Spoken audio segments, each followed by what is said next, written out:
Мен Ұлан каналыма қош келдіңіздер. Енді кішкене ауырыңқырап тұрмын.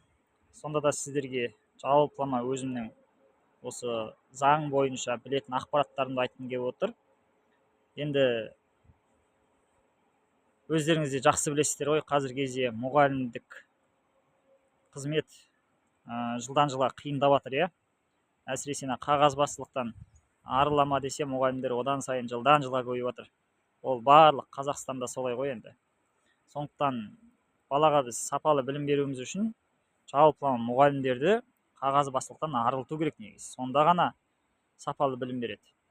Енді қараңыздаршы, қосымша да мысалға мұғалімдерге қосымша да жұмыстар жүктейді ғой негізі. Енді қандай мекемеге бағынады деген сұраққа жауап берейікші. Ең бірінші министрлік. Яғни кезінде Асхат Аймағамбетов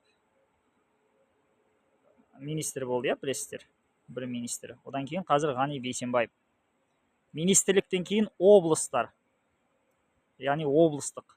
Одан кейін қалалық білім басқармасы. Сосын аудандық және қалалық білім бөлімі. Одан кейін барып мектеп. Осындай тізбек бойынша басқарылады негізі. Сондықтан мектепке саяси партиялардың, одан кейін қоғамдық ұйымдардың, жеке тұлғалардың тарапынан бұйрық беруге ешқандай да құқығы жоқ. Мектеп ол тәуелсіз мекеме. Мемлекет нақты белгілеген, яғни ресми түрде белгілеген мекемелер ғана мектепке тікелей бұйрық бере алады. Оның өзінде білім саласы бойынша. Осы нәрсе естеріңізде болсын. Біз болашақта мысалға мықты білімді мемлекет болып, білімді жастарымыз көп болып, мықты мемлекет болуымыз үшін біз балаға сапалы білім беруіміз керекпіз. Ал балаға сапалы білім беруіміз үшін мектептегі мұғалімдерді жалпы қағазбастылықтан арылтуымыз керекпіз. Түсінесіздер ме? Сонда ғана бізде сапалы білім болады. Әйтпесе, Аллаға шүкір деп айтайын, мықты мұғалімдер бар.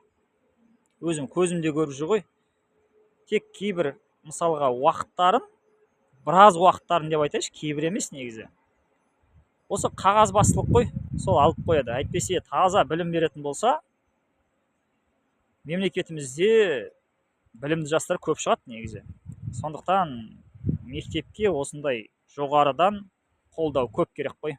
Оны менің әріптестерім де менің сөзіммен келіседі деп ойлаймын. Назар қойып тыңдағандарыңызға көп рахмет.